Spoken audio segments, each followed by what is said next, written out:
extracting the chat. Standing by. Let's see. No, I'm not going to let me do that. Far out. About this one. We were getting ready for the Thomas Hunt Show. We were gathering graphics, the important part of any show. Come on, graphics. Part of a graphic. Oh, 2 likes. And we're working on the chat right now. Next is the chat. Right now it's in the wrong window. Let's see. Chat this one.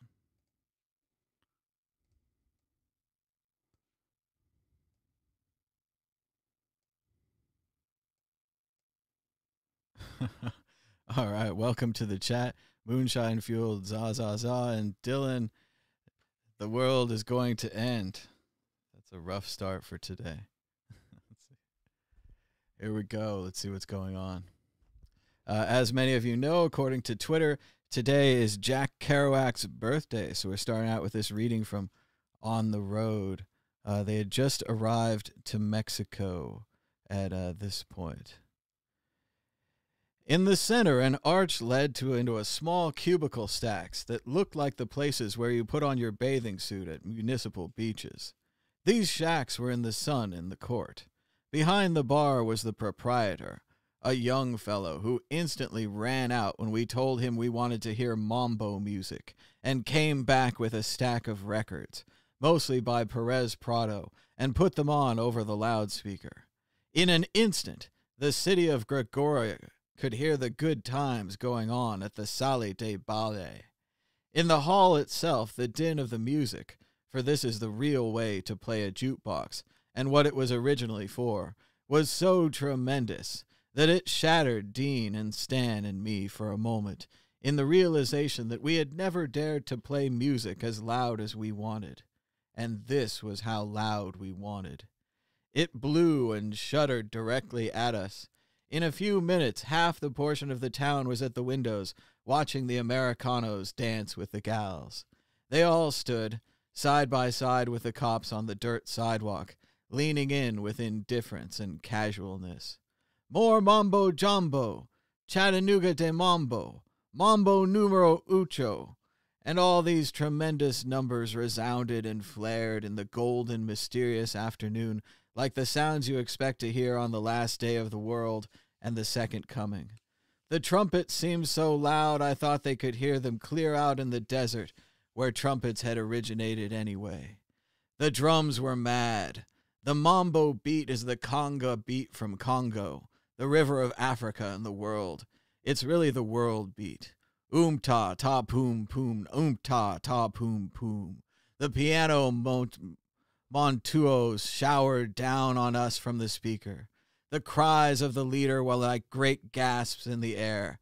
The final trumpet choruses that came with drum climaxes on conga and bongo drums on the great Mad Chattanooga record froze Dean in his tracks for a moment until he shuddered and sweated. When the trumpets bit the drowsy air with their quivering echoes like a caverns or a cave, his eyes grew large and round as though seeing the devil, and they closed them tight. I myself was shaken like a puppet by it. I heard the trumpets flail the light I had seen and trembled in my boots.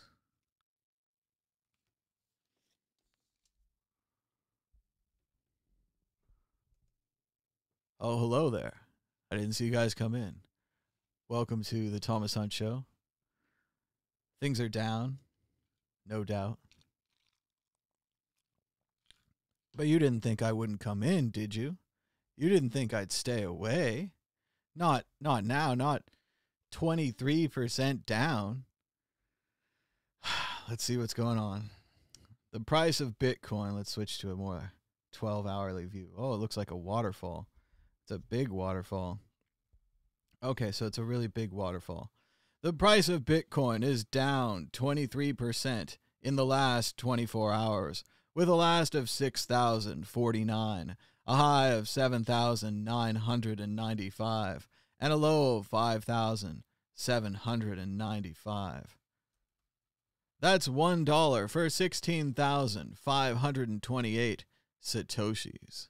Well over the legendary 15,000 Satoshi barrier. The Dow Jones Industrial Average is leading the way down, declining 8% so far today, with a last of 21,668, down 8%, 1,885 points. The previous close was 23,553. We're fundraising, but now it's going to take 165 Bitcoins to hit our goal rather than the mere 114 from a few days ago. So keep those fundraisers going in. They're saying in the chat, what happened to the market? Well, one of the things that they say happened, if I can get a Twitter window here, we need the truth that comes with Twitter. We don't have it right now. One thing is that Trump canceled European travel, which, whether you like it or not, cancels the Mad Tour. There is no Mad Tour. Now, it sucks because already the conferences and so forth had already been canceled. But somewhere, here it is. All right, so what happened? Why has the world ended? What happened to the market? Let's explain it. Let's pretend that this guy just came to town. He's brand new. And also at the same time, look at that like button. 4 likes. That's pretty cool. Also, remember, you can call in at any time. We've got the phone lines open, got a lot of windows open, a lot going on. But what's been happening lately, I think the quote we're looking for is something like, somebody's sticking a red-hot poker up our ass, and I just want to know whose name's on the handle. Yeah, me too. And it started out last night. The NBA, the National Basketball Association, suspended their season due to the coronavirus, a story which later expanded because an NBA player had the coronavirus, meaning that for the last 2 weeks, anyone he came in contact with could also have the coronavirus. So out of personal interest. Everyone else pretty much expected the NHL and the college March Madness tournament to be canceled pretty much sometime this morning. Hasn't happened yet, but it's going to happen probably soon. The basketball cancellation was so serious that last night we watched a little bit of the Mavericks game that was on, a little bit of the last Sharks game. They got beat bad by the Blackhawks. That's hockey. And then we flipped back over to watch the Kings game, Sacramento Kings. And they were about to play it. Everyone was there. They were in the arena. And they pulled the players off the floor. They said, we're not going to play even one more basketball game. At this point in time, the National Basketball League began running our entire country and as well as our economy. This happened a few weeks ago as well when the National Football League said that drugs should be a treatment issue, not a criminal issue, and that you shouldn't kick people out of work for a drug problem, which should be a treatment problem. This was a major move that the NFL, in their collective bargaining agreement, has proposed on drugs. And again, it's incredibly progressive. The NFL, truly a progressive government. We're getting into snow crash again. The corporations are acting more like governments, and the corporations are protecting their people more than the governments are protecting their people. So you have to wonder which faction you'd want to be with. If you were with the NBA faction, you just got safety or a chance at safety. Whereas if you're, say, a teacher with a local state faction, you have not been granted this safety yet. If you were with the national government in a non-essential role and are still going to work today, you would have been better off working for the National Basketball Association. So that'll be interesting to see as that goes. The problem got worse last night. As you can see here, European travel canceled. Tom Hanks sick. NBA season suspended. And yes, Europe travel. I mean, there's a lot of loopholes, and it's really ridiculous that there are loopholes, but President Trump, saying that, went on the TV last night and said that nobody's coming in and out from Europe, which is a ridiculous, backwards idea because it's already on community spread here. We already have it everywhere. You may as well shut down interstate travel. you may as well shut down highways and roads. I mean, we're going to spread it. We're going to talk more on what to do about that and the best solutions we have to say it quickly. We want to get it all slowly. We don't want to get it all at the same time. If we all get the coronavirus at the same time, it overwhelms the hospitals. If we all get the virus slowly in area by area, if we can control the spread, slow the spread, then we have a better chance of not overwhelming our hospital resources. And then the other story here, Tom Hanks, legendary, amazing actor, is in Australia shooting an Elvis movie. That sounds cool. And unfortunately, Tom Hanks and his wife have both become sick with coronavirus. They'll probably be fine, but this is a big story because now it comes down to everyone. They're like, oh, everyone can get this. Fancy, famous movie stars, people in Australia, people all over the world. It makes it more real to people, I think. And I know some of you are like, oh, I don't need that. I knew it was real 2 weeks ago. I've been prepping in my bunker with my machine gun and my, barbed big knife. I have a Bowie knife with like ridges on it and stuff. That's great. But for everyone else, Tom Hanks made a really great tweet about it. He was really level-headed. It was like him and his wife have a flu. They're going to do what the doctors say. They're going to do what the government of Australia says if they have to stay in quarantine or whatever it is.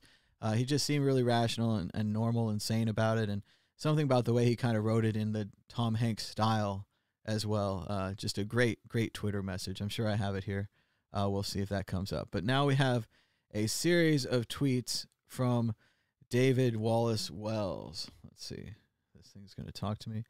I'd like to get the first one in this tweet. So let's go back up. Now, this guy wrote a book called The Uninhabitable Earth.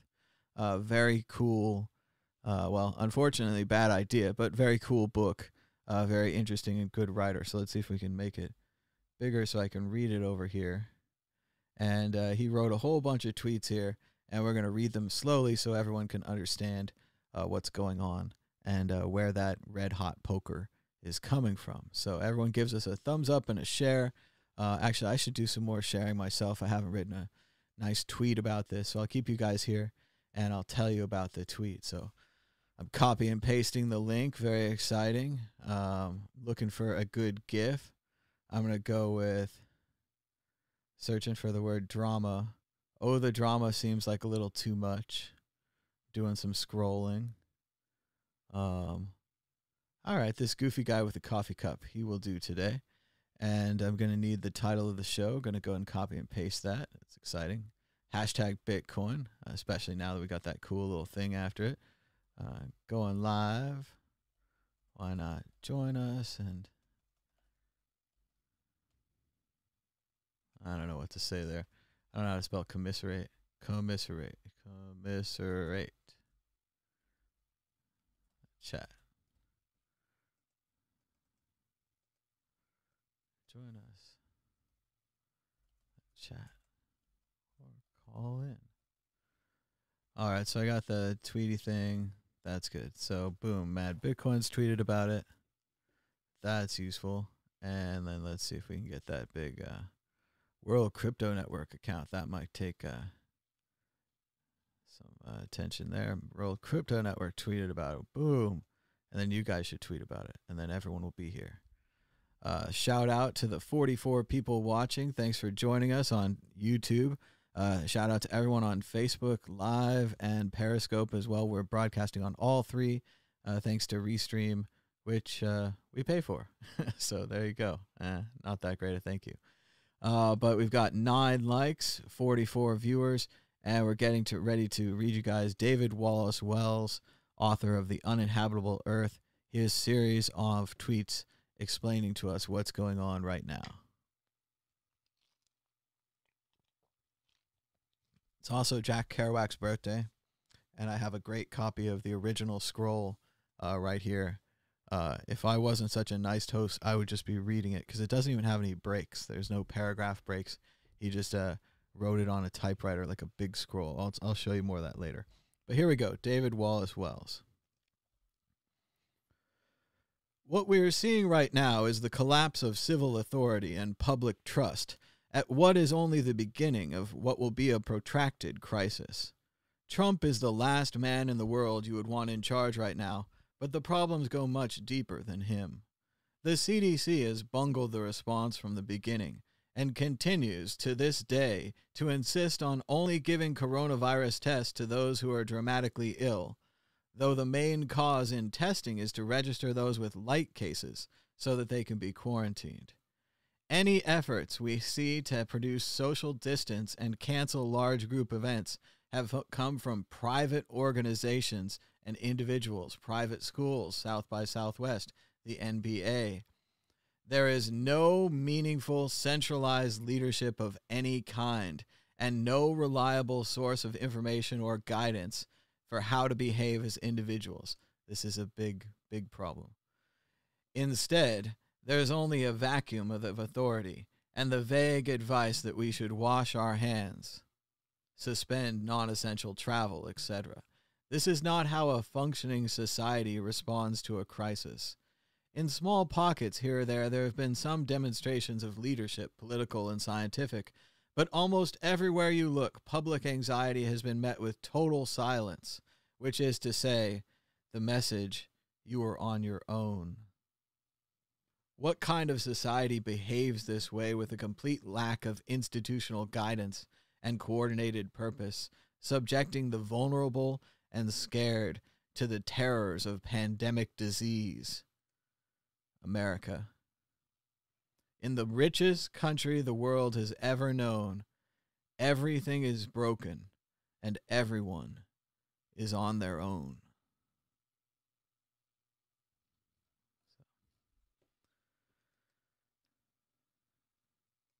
David Wallace Wells, author of the book The Uninhabitable Earth.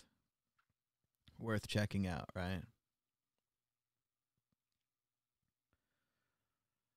So that was pretty low, but now we'll have a nice story from Rebecca Mira on Twitter. She says, I went to the grocery store this afternoon. As I was walking in, I heard a woman yell at me from her car. I walked over and found an elderly woman and her husband. She cracked her window open a bit more and explained to me, nearly in tears, that they are afraid to go in the store. Afraid to get sick as they're in their 80s and hear that the novel coronavirus is affecting older people disproportionately. And they don't have family around to help them out. Through the crack in the window, she handed me a $100 bill and a grocery list and asked if I would be willing to buy her groceries. I bought the groceries and placed them in her trunk and gave her back the change. She told me she'd been sitting in the car for nearly 45 minutes before I had arrived, waiting for the right person to ask for help. I know it's only a time of hysteria and nerves, but offer help to anyone you can. Not everyone has people to turn to. So I thought that was a nice sentiment there, nice thing to do. There's a crazy scene here from Space Jam. This scene is provided for commentary purposes and fair use, YouTube, before you take my rights, but it was really prophetic and might be worth watching. Maybe I'll try to talk over a little. Maybe they won't take my rights away. So here's a scene from Space Jam. Let's see. Do we have the sound? No sound. Let's see. Drag. Oh, here we go. Get ready. There we go. Now we got sound. Sorry, live everyone. to the Forum in Los Angeles, where the Lakers are refusing to take the court. Guys, we got to get dressed. We got a game in 5 minutes. I mean, we're talking about a huge fine here. No way, Coach. We can't go in the locker room. Oh. You heard what happened to Barkley and Ewing. There's got to be germs in there or something. That was in New York, 3,000 miles away. Bacteria like that can travel faster than the speed of light. Yeah, it could be invasion of body snatchers. Yeah, could be. All right. Dress in the hallway. Okay. Look at that. The NBA players putting on gas masks. For those of you who are not into Space Jam, the movie, spoiler alert, but basically in Space Jam, these germ things get into the players and turn them into cartoon monsters. So these players are right to be afraid to go into the locker room. They don't want to become cartoon monsters. But isn't that incredibly well-timed little tweet there about the old Space Jam movie? Paul Krugman, famous Bitcoin denier, but seems on the right side this time, says, "This is stupid beyond even my wildest fantasies. The virus is already here, and not a word about public health measures to slow its domestic spread." We are living in a horrifying time, a complete lack of leadership from above, a complete failure by the government to protect the people.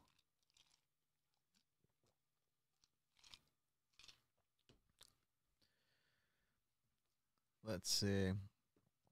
This lady, a little bit snitty, says she's just persuaded her 77-year-old Catholic mother to avoid church for at least a month. Top that.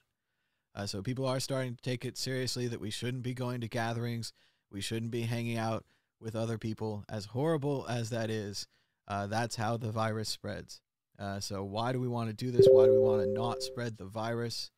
Let's see. Sarah Palin rapping Baby Got Back on The Masked Singer.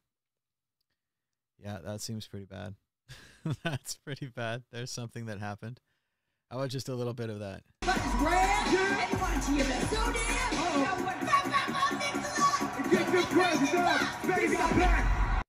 Wow. Okay. So that, the world might be ending. Just maybe. Just a little bit. And then we had a helpful link from Richard Hart here called Flatten the Curve. And this is what we're trying to do. These are our options. And I saw a great one today. They had Catten the Curve. They put cat signs on this, and they tried to make it more cat-like because the internet likes cats. But this is our goal. Everyone's wondering what is our scenarios, what are our victory scenarios here as a society of humans versus the virus.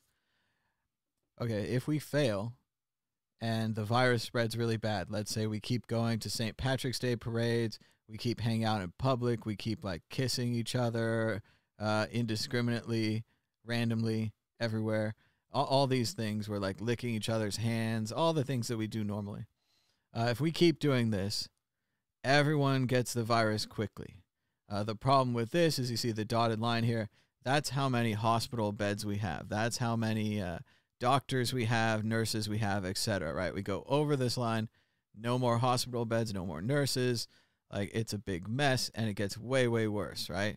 So what we want is we want to get sick slowly.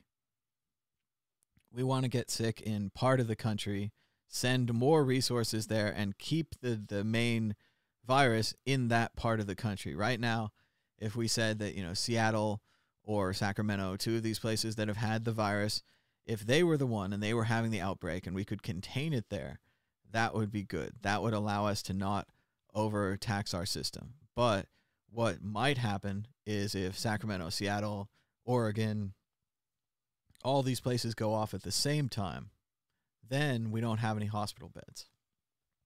So that's pretty much the whole thing that we have going on right here. That's the entire... Everything in society is this graph. So take some time, look at it. You'll be tested on it later.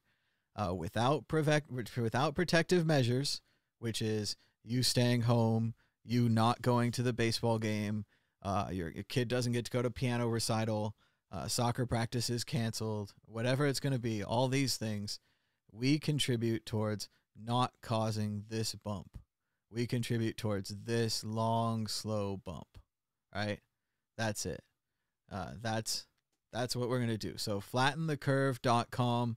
You can share this by flattenthecurve.com or Facebook. Tell everyone about this. But as a society, this is our basic goal. I also like something that I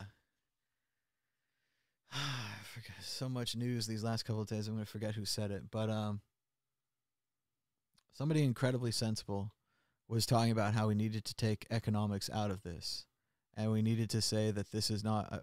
my friend was reading a Facebook post from someone. And it was a random post, so I don't have it. But the guy had basically said, he's like, okay, so everyone on the stock market, like I watched CNBC this morning, and I'm flipping around, I'm checking the channels, and they say that the thing there, they're like, how do we get back to making money, right? We've got to, the problem, this country's about making money, and this show's about making money, and how do we get back there, right? How, like, the problem right now, like, we can't make any money, the stocks are broken, all the things are no good, right? How do we get back there? And what this guy said is that's not the right focus right now. The focus right now is not how do we get back to making money. The focus right now is how do we make this graph do the thing on the right and not the thing on the left. And it's so simple, right? And no, this graph, I don't know if they're going to put it on TV. I hope they put it on TV. I mean, obviously there's a nice website here and people are talking about it. They made the cat version this morning. Like, we've got some smart people who are working on this. You know, they're doing good work. But what we need to do is make it not turn into the chart on the left and make it turn into the chart on the right. And if we do that, there's going to be an economic recovery. Like, somewhere over in here, the big money people and all the other people, and they'll start the factories up, and everyone, they'll start poking their heads out, and they'll go out to work, and they'll say Apple's still pretty good and Amazon's cool and all that stuff, right? We'll go back to 29,000 or whatever we need to do to make the market happy, right? But the problem right now is that where everyone's spinning. Everyone's like, what am I going to do? Do I have enough food? I'm going to get sick. Hate getting sick. And, you know, older people are freaked out and younger people don't give a shit. And so we have all these, you know, varying issues, and we don't have any leadership from the government, and we have all these other problems. But at our real core, what we're going to do is flatten the curve. So flattenthecurve.com. Welcome to the Flatten the Curve movement. You've been drafted. I was drafted. We're all part of it. We're going to talk more about this. But let's see what else is going on the old Twitter.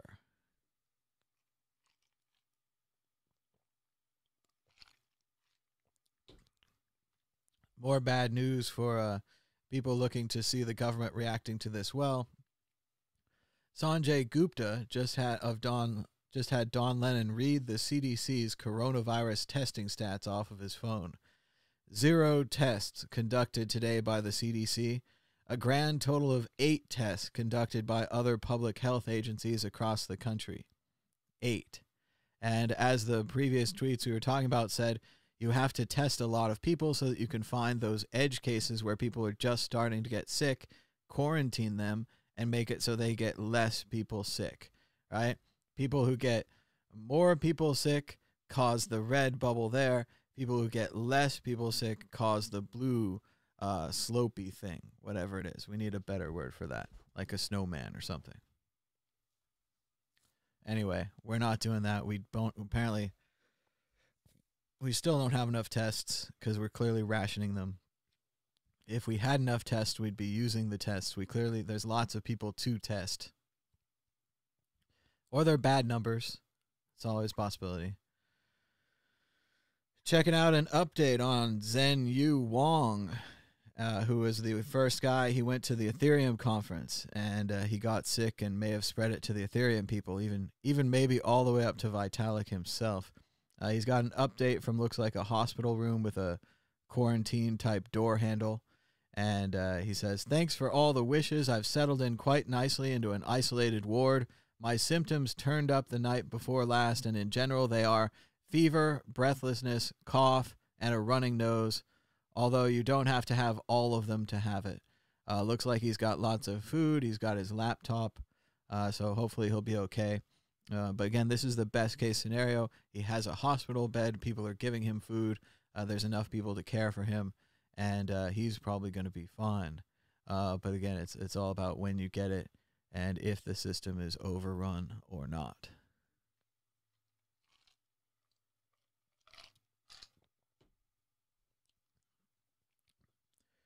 He says that the processes in Singapore seem quite mature. He was ferried by ambulance to be tested and warded.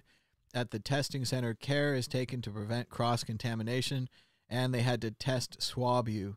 They stuck a cotton bud down your nose. It's not comfortable. So there's something not to look forward to. So that's probably going to happen to all of us. I just hope they're nice about it. Ken's got a great quote here. He says, Washington racing to find out how to give Americans just enough health care to block a pandemic, but not more. Nothing has ever advertised the need for Medicare for all or universal health care than this ridiculous and terrible pandemic. If we had health care, people could take days off work. If we had sick leave, if we had health care, people could change jobs or leave their job without having to worry about it. If we had sick leave, all these kind of things, if we were a civilized society like the rest of the world. And unfortunately, we're going to get to see how the rest of the world handles this. And if they do have major advantages because of their healthcare systems, maybe we should switch. That's what you do when you find something better. Here's Balaji, who's been really ahead on this whole thing, was mocking the media for mocking the Silicon Valley people for not wanting to shake hands. But still, he says some good stuff every once in a while. He's on top of it here again. He says, I hope it doesn't get here, but if enough Americans die, the federal response may be put under DOD control. The military has biodefense preparedness plans, can manage quarantines, has continuity of leadership plans, and may be the most broadly respected institution in America. And he really nails it there with the last line. I know a lot of people don't like being told what to do and being told by force and all these kind of things that a quarantine is obviously going to entail, but a lot of people respect the military. And if the military came to quarantine you, a lot of people would say, yes, sir, and thank you for the MREs, and let's get through this. Let's win the war against this virus. And they are much more organized, much more better at communication, much better at communication. I'm killing the words there. They're much better at communication than the current group. They have been handling it poorly. This is an interesting little video. This NBA player, Devin Book, found out about the NBA season being suspended while streaming on Twitch, playing a video game. It's announced. No way. No way. It's announced. It's announced? Let me see. Fucker's like, shit. My chat saying it's suspended. The season is over. Sham bomb. My chat saying too. What the fuck, bro? Bro. Schedule of games. Bro. What the fuck? All right, is man. going Hop on the jet. Come to the bro? compound. Let's get this Warzone grind on. Bro, what the fuck? This shit just happened in a blink of an eye. This is literally nuts. Wait, what? What? Why do we get The whole league, the whole NBA league suspended and canceled, and he found out while he was playing Twitch. Pretty cool video. Chris Hayes from All In with Chris Hayes, Boy Mad Owl writes, right now, $1,000 per person in the U.S. would cost $330 billion a month. Do it for 3 months while economic life is disrupted, and you come right in at $1 trillion. Doesn't solve anything, but would be straightforward and progressive with its impact. And he's right, giving people money directly, as Andrew Yang has said, is something that the government's good at. They have our address. They have those machines that print the checks for the tax returns. All they have to do is use those machines that print the checks for the tax returns, hook them up to the machines with our addresses, send out the checks, and the people will take care of spending that money. People have talked about, payroll tax, holidays, all these other kinds of things.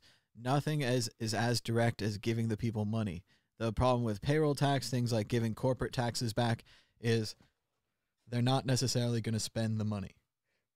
The thing about normal people is when you give them money, they spend it. So that's the way you do it. You give them money and they spend it. Let's see. We're going to check out the chat. Let's see what's going on in the chat. Oh, all the way back to the beginning. The world is going to end. Let's hope not. Good day, MBTC, says Max Alt. Mrs. Sheffield says it could be worse. Oliver's ex-girlfriend might come home unexpectedly. Sounds like someone's been watching The New Girl ahead of me. Dun, dun, dun. Fox Court says, what the hell did you all do with the market? And obviously it's because the Mad Tour is temporarily delayed that all of this has happened. Doug says it's a black swan. Everything's canceled. Zaza says, this will force all devs to work on stuff. Lol. All time is stopped. What does it have to do with Bitcoin? It moves freely all the time. So yes, Bitcoin cannot be stopped, cannot be canceled. Not like basketball. Metal Gear says he's ready for the corona. Bitcoin tabs is Listening to the soothing, warm, and pillowy voice of Thomas is good for all people. We Smoke Bitcoin says the New York Fed is going to conduct $1 trillion repo over 2 days. Repossess? I'm not sure what that means, but it doesn't sound good. Mr. B says, keep calm and carry on. That's right. Keep your chin up. We're going to get through this. Hastings says there's a, what's up today? Looks like a lot of people having fun. And let's see. We Smoke Bitcoins. Was hoping we'd have more time so that our factories could start making some of this stuff. We're screwed over with having drug production in China. Definitely the same thing with the masks. America can't really make its own masks. Hopefully it's happening now. It was so funny to hear. Again, I watch too much freaking news, but another guy came on the news and basically said, remember in World War II when we pulled a big switch and we said, okay, we're going to war with Japan, and they shut down all the factories that make cars. And about a week later, they reopened all those factories and started making tanks. We don't even have anything that we can do to make those masks. We don't have anything that we can do to make, hopefully to make those drugs. We'll figure something out. But no, we're in a terrible position for all of these things, and a position made worse by the Trump administration closing the CDC's response area for this. We basically blinded ourselves and kneecapped ourselves, and we're going to find out later how bad it was, and again, why. Just short-sightedness, just more of this kind of, if the government has a crisis, you can blame it on the government. But we're going to go back and we're going to read the documents, and we're going to see who screwed us over and why. And it was for some kind of little budget gain or personal fiefdom, some kind of thing. But yes, we'll find out. Everyone will find out.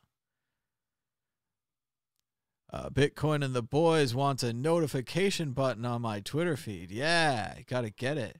Got to turn it on. Rad Vladdy says, run for the hills. Sell your wife. Sell your kids. Stop licking stuff in public. That last one's personal. Stay humble. Stack sats. The problem is the sats got wrecked this morning too, man. The whole stacking sats thing, like, we were having fun, kind of, not really, but watching the stock market go down, we were like, well, at least our money's not in there. And then 23% down on Bitcoin. It's like, oh yeah, feel it now. Feel it. And yowza. So have some soda. Yeah. Yeah, that's a drink.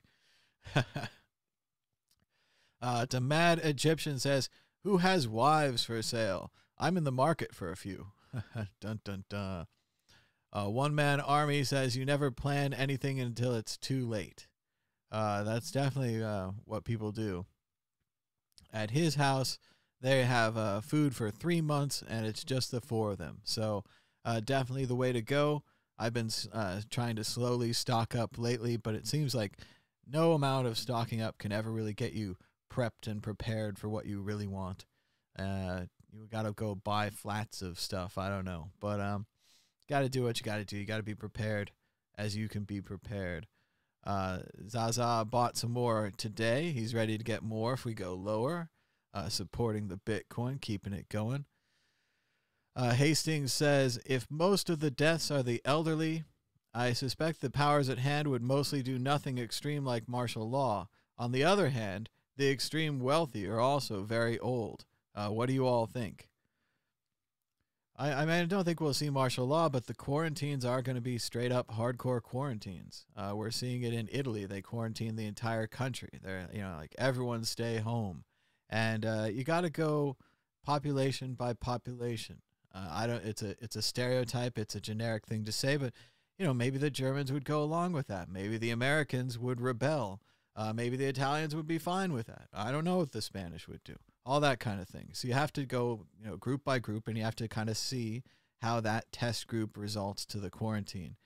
And nobody thinks very much of Americans resulting to the quarantine. That's why we start talking about things like martial law and needing the military, needing the National Guard, having these issues. So we'll have to see how they go. Grant Rogers says, suspended is not the same thing as canceled. I don't know. I think we're splitting hairs here. They had for one of the games, like the Kings-Pelicans game, they first brought it up on TV, and they said what I said. They said canceled, which is a good word. And then they changed it to what you said. They changed it to postponed. And yes, it would be nice to imagine we could finish the season later. But as time clicks on and this thing keeps going, they might just have to can the season and start a new season next year.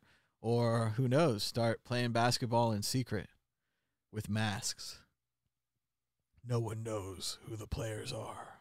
They all wear masks. But Grant Roger wishes that he didn't have the internet or TV. That's what he thinks, lol. And I feel you, man. It's the same way. I started out, I don't usually do this. I've never done it before, but I muted a bunch of words on Twitter to try to keep the virus hysteria out of my tweet field so I could just kind of enjoy some Bitcoin tweets and maybe some funny tweets and some, normality, right? And then everyone stopped using the word in their tweets like Voldemort, so it started seeping through, as well as it's just on every channel. I wanted to watch politics news and see what's going to happen with Bernie and Biden and the big drama in the Democrats, but I can't because they keep breaking in with the coronavirus and more sick and more dead. And you really, if you want to just unplug, what I suggest is we all need to start binge watching a new and stupid TV show that we haven't seen. For me, that seems like it's going to be New Girl. I don't care much about it. I don't think it's the greatest thing ever. Maybe for you, Friends would be a good situation. Maybe you've never seen Friends. Something like that. Something that's long, has a whole bunch of episodes, a big arc to it, a bunch of characters. I don't know, Will and Grace, whatever. Name some crazy sitcom that you haven't watched that you know is stupid, but is going to get your mind off of this, because I guarantee you nobody on New Girl is going to get the virus, just like nobody on Friends is ever going to have 9/11, even though they keep showing the towers as if it's foreshadowing. That's just a 90s television thing. But no, yeah, internet and TV are hammering it down hard. We have much more information than we ever had about the Spanish flu or the Black Plague. And even still, the information doesn't really empower us. We're probably going to get sick.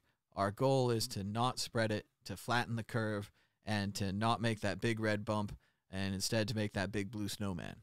So that's what we want to do. Hastings has a question. Example, do rich old people make this bigger than it is because they need to protect their lives above all else? Phone call. Hold on a sec. Hello, caller. You're live on the World Crypto Network. What's your name and where are you calling from? Let's see if I turn the audio on. Okay. Try one more time. Hello? Good. Hey, hi, can you hear me? Yep, we got it. All right, this is Jack. I'm calling from Seattle. Hey, Jack, what's on your mind this morning? Oh, just feeling down about the market. It's pretty depressing. I was just thinking last night Bitcoin was going to crash more, and it's just like when you feel it, you don't act on it, and then it happens. So yeah, it seems like it's hard for it to find the bottom. And then the market being so down, it's depressing. But yeah, I guess life goes on. But I just thought I would call in. I have a new Bitcoin project, and it's the most frivolous project I've ever made, so I thought I would share it with everybody. It's just a Twitter bot, and it tweets out a emoji landscape every few hours. And so this was inspired by, I learned how to build Twitter bots, and so this was inspired by a popular Twitter bot called Emoji Aquarium.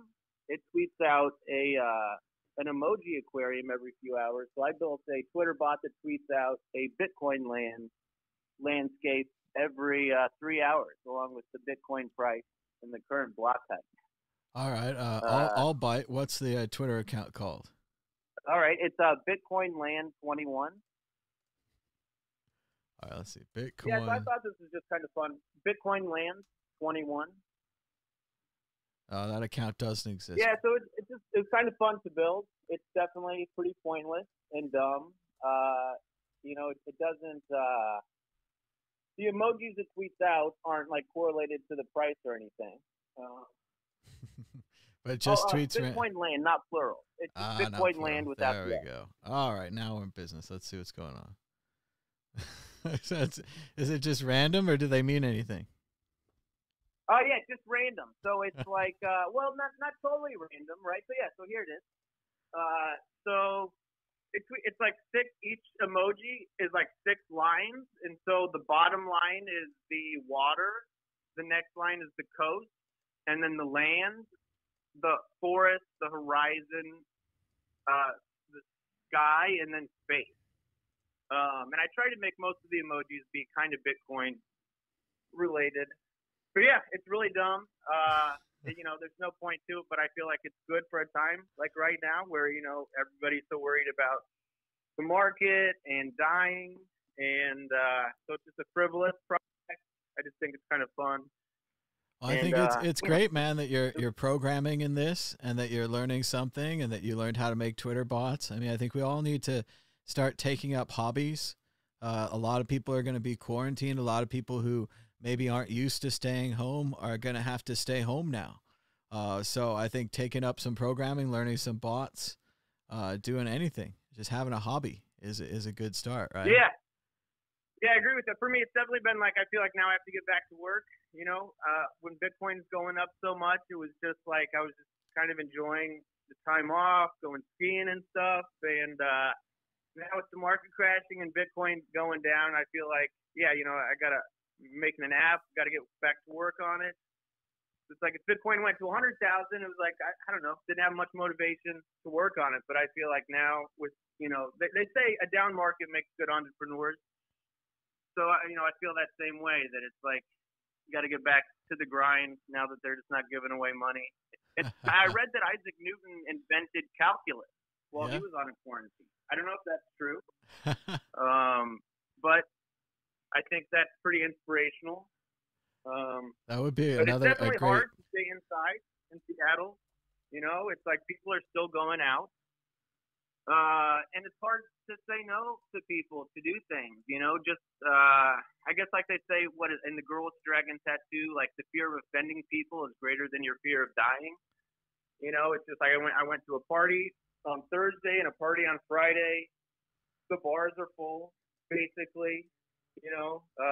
Saturday I babysat so my sister could come into Seattle and go to, whiskey tasting. And the traffic is much better because there's not 40,000 people going downtown to work at Amazon every day because they're all staying home. But yeah, other than that, a little depressed. But glad you're having the show for us, Thomas. Keep up the great Bitcoin work. We all appreciate it. And, thanks for hanging in there and being a good Bitcoiner for all these years. Oh, thanks so much, Jack. And I definitely, I know what you're saying about not wanting to disappoint other people.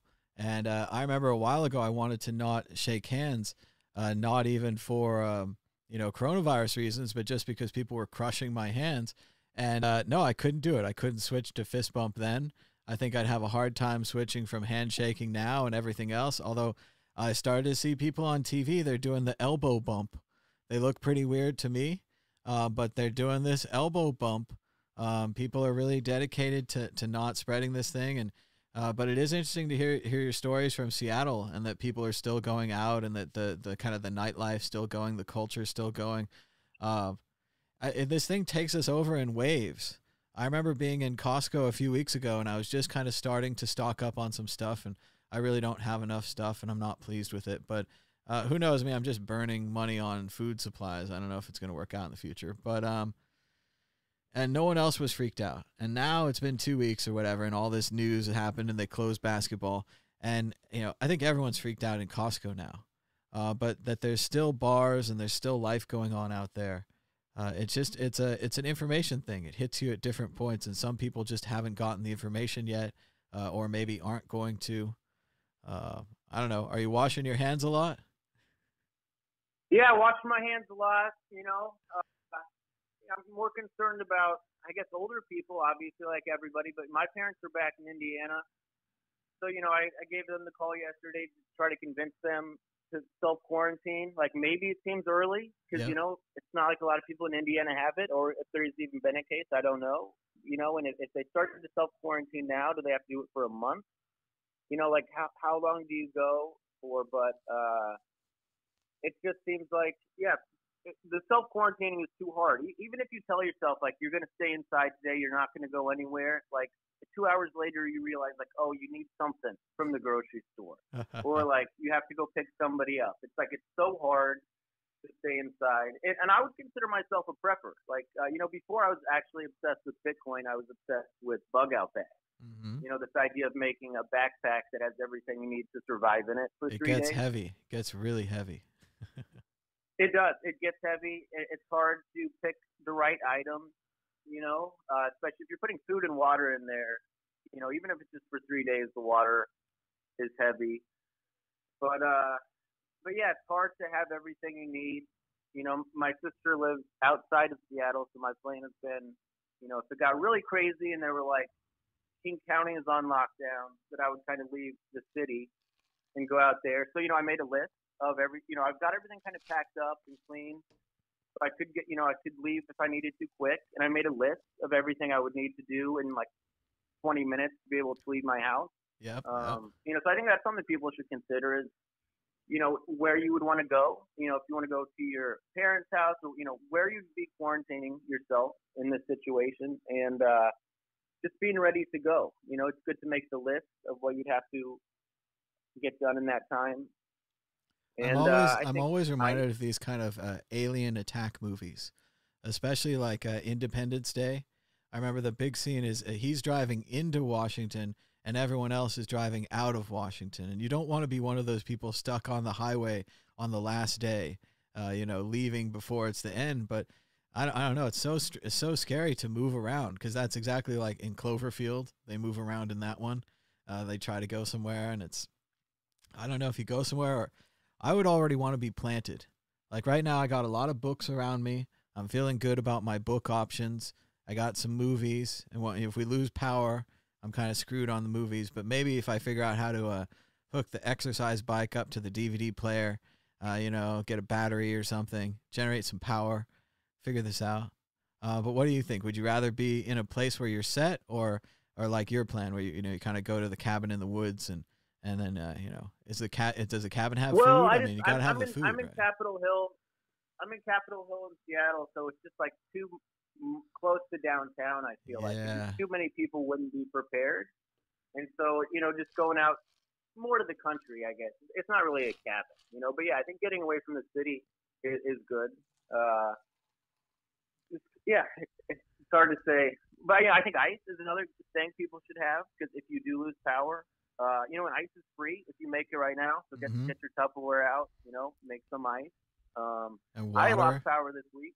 You could fill up a bathtub with water. You could start filling up water jugs.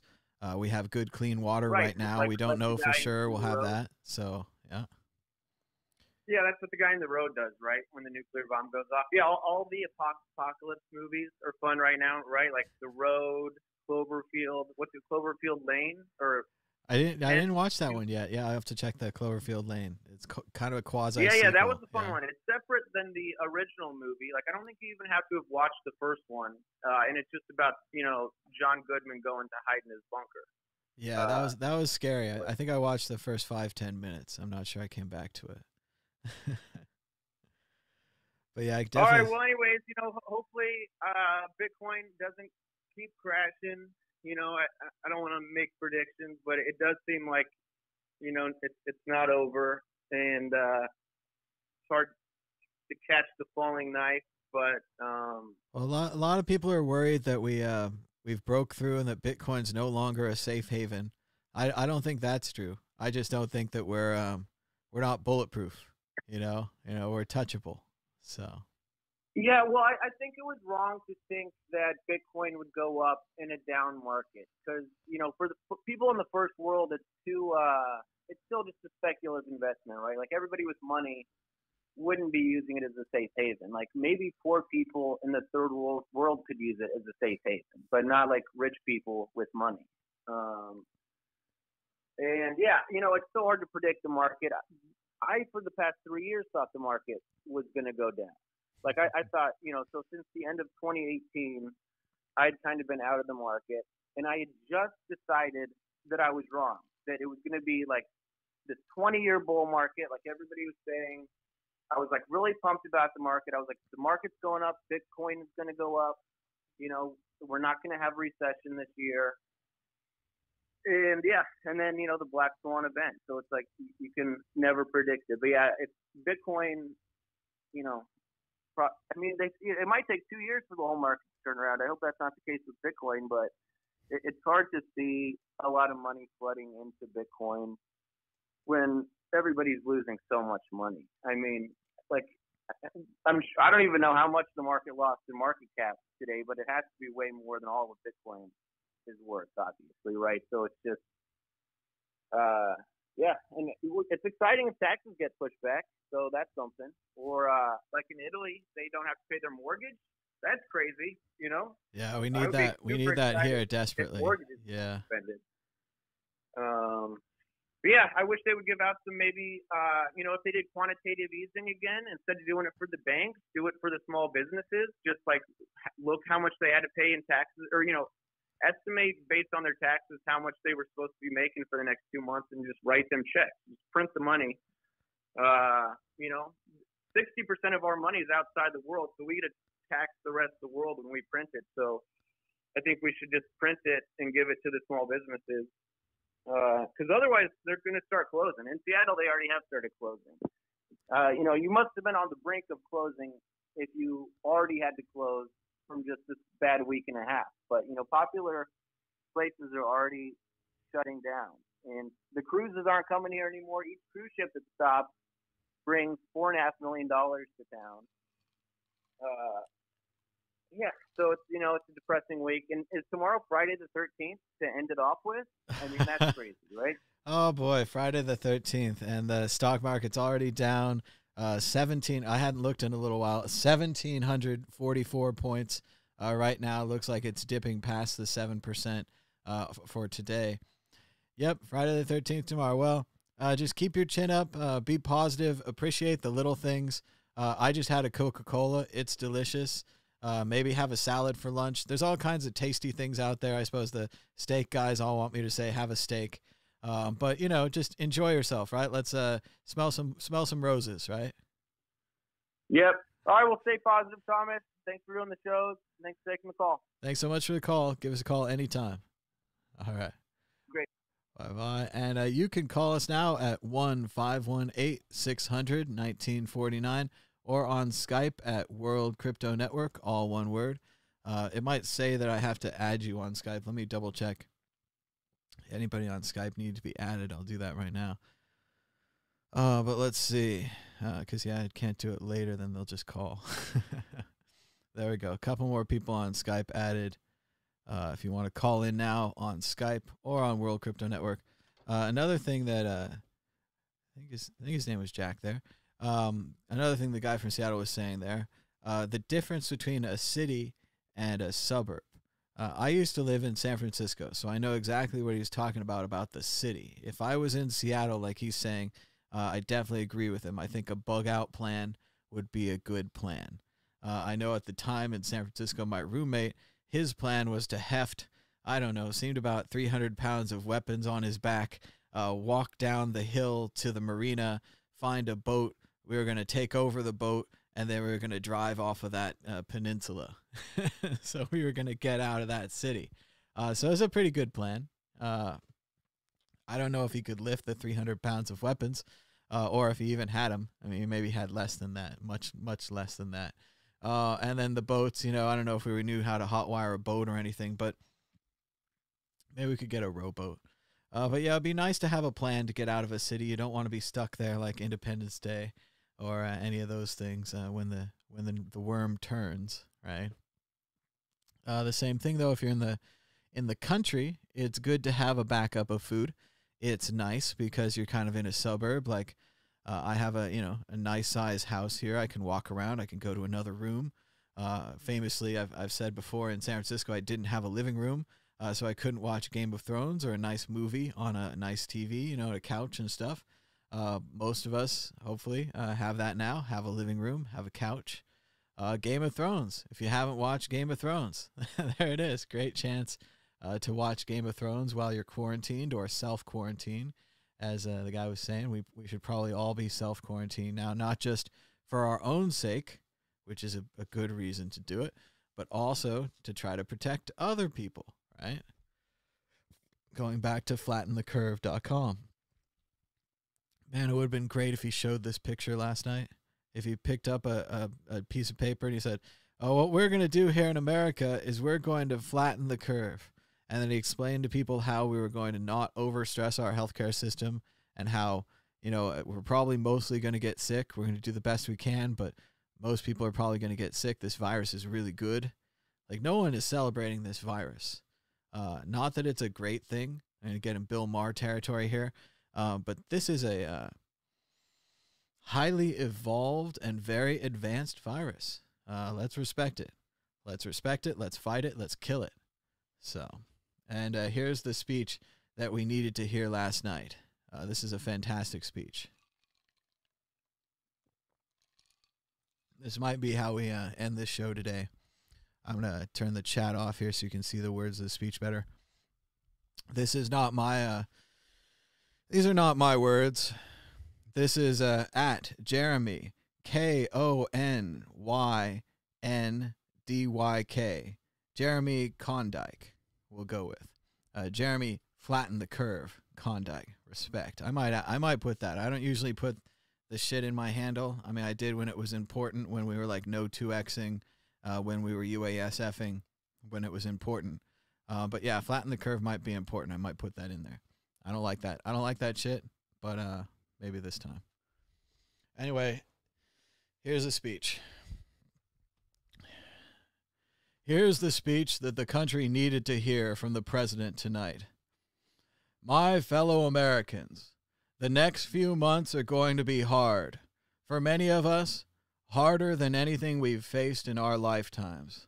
Life in our country is about to change. We must unify against this threat like we unified after 9/11. And indeed, this virus threatens to kill more Americans than terrorism ever has. But we can defeat it, and we will defeat it. My administration has a plan to lead this fight. I will outline this plan in a moment. But what is more important than the plan is this. We must all own this fight. Defeating this outbreak will take science and medicine, but it will also take unity and partnership from all of us. For now, medicine cannot defeat this disease, but people can. We have no vaccine. We have no treatment, although we are working furiously to develop both. Until then, what we do have is us, our choices, our decisions, our behavior. That is how we will do this. Here's the plan. Our most important priority over the coming months is to protect our highest risk citizens and the hospitals that will work to save them if they become ill. We have seen what happened in Wuhan and what is happening in Iran and Italy. We should not imagine it cannot happen here. Make no mistake, this is a dangerous disease.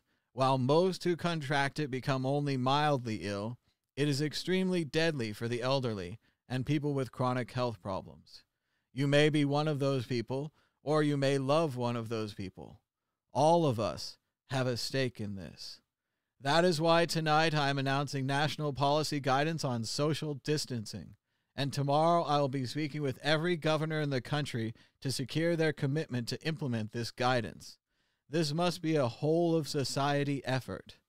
We do not want to lock down our population as China did, but to avoid that, we must apply universal and aggressive public measures to slow the spread. Even if you are young and at low risk, you can still contract and spread it, and that threatens those who are at even higher risk. So I'm calling on all communities to suspend mass gatherings of over 50 people. I applaud the brave and difficult decisions made today by the NCAA and NBA. They are leading by example. I call on other businesses and civic leaders to follow them. These are important measures how we can protect our health system. We must ensure that those who do fall sick can obtain the quality care that they need and survive. Aggressive social distancing measures help achieve this by reducing the number of people sick at any one time. Reducing the number of people who are sick at once is the best way to keep our healthcare system from being overwhelmed. And that, in turn, helps not just COVID-19 patients, but also everyone who must seek treatment in a hospital. You will learn more about these measures in the coming days, and I beg you to abide by them. Social distancing, along with hand washing, are the most important things that average Americans can do to defeat this disease. Next, we must protect Americans who are highest risk from this virus. I have directed HHS to refocus the public federal health service to reinforce their state and local counterparts on outreach and support to high-risk people and facilities. But they can't do this alone. We must all work together to ensure that every senior's home, retirement community, and other high-risk facility has the support it needs to prevent infections. And I urge Americans to take ownership of this. If you have loved ones in a high-risk facility, join us in this effort. Next, we must ensure that our nation's hospitals have the resources and support that they need to manage the coming flood of cases. While I fervently hope that we will not see the severe case volumes witnessed in China and Italy, we must be ready for that scenario. That is why I'm directing HHS to immediately make urgent resources and support available to hospitals to safely isolate and treat COVID-19 patients. I am also directing the military to make military doctors available to expand critical care capacity around the country. And I am calling on the Army Corps of Engineers to help hospitals expand their intensive care facilities and also to rapidly establish drive-through testing, which has proved successful in South Korea. And let's talk about testing. First, I apologize. I and my administration bungled this badly, but we are moving forward with total urgency to fix the problem. Public health labs and major research institutions across the country will now have free rein to initiate widespread testing, and the federal government will reimburse this fully. This rapid expansion of testing will be available free of charge to every American.